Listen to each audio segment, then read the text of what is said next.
Al ver una Biblia y al comenzar a abrir y a leerla, nos damos cuenta de esos números grandes que son capítulos y los pequeños como versículos, y pensamos que siempre han estado allí como parte de la Biblia, pero no fue así, pues esa numeración arábiga fue puesta para una mejor búsqueda y estudio.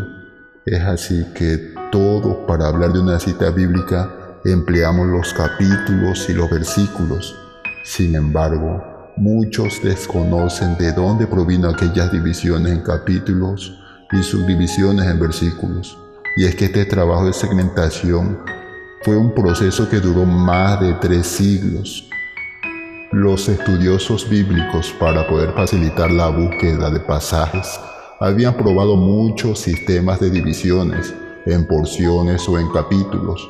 El problema era que al haber muchos eruditos que crearon sus propias divisiones, crearon también una diferencia en estos sistemas, los cuales al compararlos uno con otros eran incompatibles, puesto que cada uno de esos eruditos tenían sus propios sistemas de búsqueda que eran distintos al otro. Es así que al llegar al siglo XIII, específicamente en París, había tal confusión entre alumnos y profesores al no poder decidir qué sistema elegir, que el clérigo inglés Stephen Layton creó una división de capítulos cuando éste era maestro en la Universidad de París, popularizándose su sistema rápidamente por toda Europa. Y al morir este en 1228, se hace una edición con su método, la llamada Biblia Parisiense.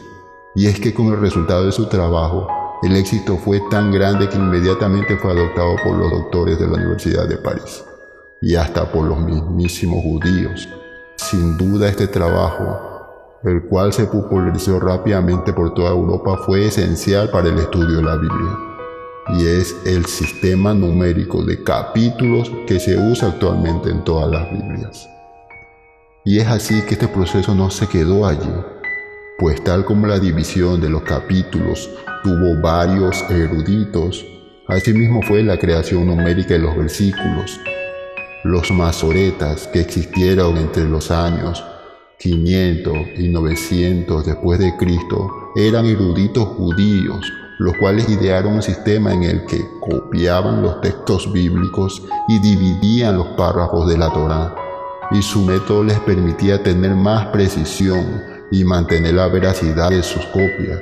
Y esto, posteriormente, el filósofo fraile dominico y escriturista italiano de descendencia judía llamado Sante Spanino fue quien subdividió cada capítulo del trabajo de Stephen Layton en versículos numerados en el margen de las líneas.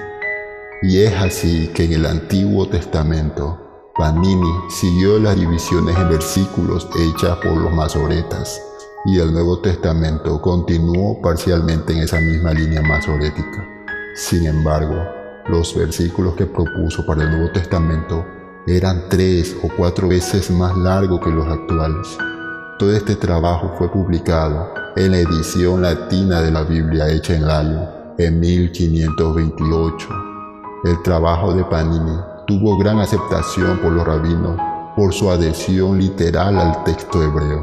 Sin embargo, no tuvo éxito su subdivisión del Nuevo Testamento en toda Europa, ya que otro erudito fue quien recibió una aceptación en toda Europa, y es la división y la subdivisión que conocemos actualmente, y la hizo el impresor, lingüista y erudito humanista francés protestante Robert Stein, conocido como Robertus Stephanus.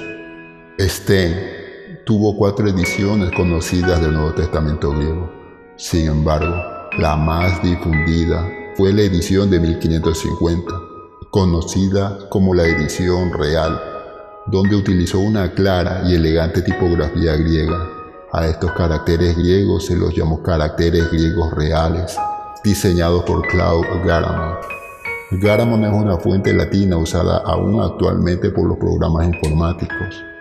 Sin embargo, Stein continuó su labor e influenciado por la traducción y el trabajo de Sante Spanino y Stephen Layton, es que en 1551 decide colocar versículos en todo el Nuevo Testamento y continuar con el trabajo inconcluso de Panino, y así modificar y arreglar los versículos extensos y completar los 7 libros deuterocanónicos del Antiguo Testamento que Panino no había versiculado, tales como Tobías, Judith, Primera y Segunda de Macabeos, Sabiduría, Eclesiástico y Baruch. Este hecho resulta algo irónico, ya que un católico como Panino dejó sin revisar los 7 libros que solo existe en la Biblia católica, y sin embargo fue un protestante como Stein que pone versículos numerados a los libros que existen solo en la Biblia católica y que son rechazados por los judíos y la Iglesia protestante por ser considerados que no pertenecen al canon de la Sagrada Escritura o inspiración divina. Y al morir Robert Stein el 7 de septiembre de 1559 es que se decide póstumamente lanzar en 1560 la primera Biblia dividida en capítulos y en versículos completamente tal cual como la conocemos hoy en día, y fue llamada la Biblia de Ginebra, incluyendo en ella notas de estudio que explicaban la Escritura. Fue la Biblia usada por John Bunyan, Oliver Cromwell, John Knox y hasta William Shakespeare. Tiempo después, la Iglesia Católica hace lo mismo. El 9 de noviembre de 1592, el Papa Clemente VIII hace publicar una nueva versión de la Biblia en latín, con el trabajo iniciado por Leighton y completado por Stein, quedando concretado y aceptado definitivamente los capítulos y los versículos, tal cual como lo conocemos. Ya posteriormente a la muerte de Stein, es que su hijo Henry terminó el proyecto de concordancia en 1594. Todo este trabajo de división que duró más de 3 siglos sirvió para facilitar la búsqueda de pasajes bíblicos, para encontrar párrafos que ayuden al estudio y comprensión del texto y el contexto en el que se escribió cada pasaje, cada historia, cada profecía, cada enseñanza. Pero si bien es cierto que es una gran ayuda y es de gran utilidad para la memorización, localización y comparación de pasajes bíblicos, pero al no ser parte del texto original como se concibió, se creó un grave problema, puesto que la división en versículos fragmentó el texto bíblico, como si se tratara de frases sueltas y sin conexión entre ellas. Y muchos pseudos estudiosos, al no comprender que estas fragmentaciones sirven únicamente para una búsqueda fácil y rápida de una cita, lo que han hecho es quitar el contexto de esa cita y darles otra enseñanza, de modo que al aislar un versículo quitan el contexto real de la cita y se pueden usar esa misma frase en cualquier parte y la descontextualizan, creando una nueva doctrina en base a esa descontextualización. Pero al estudiar las Escrituras debemos olvidar esos números y títulos añadidos y estudiar todo, no solo una frase o una cita como se dice, sino todo el contexto, y utilizar los números únicamente para una búsqueda rápida de esos pasajes. Si no, ocurrirá que utilizando solo un versículo vean una contradicción en otro versículo, pero lo que realmente ocurre es una descontextualización de la enseñanza. Tomo como ejemplo estas 2 citas bíblicas dichas por Jesucristo que supuestamente se contradicen. En Mateo 7:1 nos dice: no juzguéis para que no seáis juzgados. Sin embargo, en Juan 7:24 nos dice: no juzguéis según las apariencias, sino juzgad con justo juicio. Viendo estas 2 citas, muchos ven una contradicción, ya que en una enseña según ellos que no hay que juzgar, pero en la otra cita nos dice juzgad.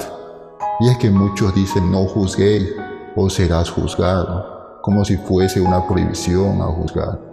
pero todos juzgamos todo el tiempo. Cuando dicen quién es bonita o quién es bonito, o quién es fea o quién es feo, o cuando juzgamos con qué pareja salir y con quién casarnos. Hasta cuando comemos juzgamos si es rica o no la comida. El juicio lo hacemos a cada rato y sin darnos cuenta.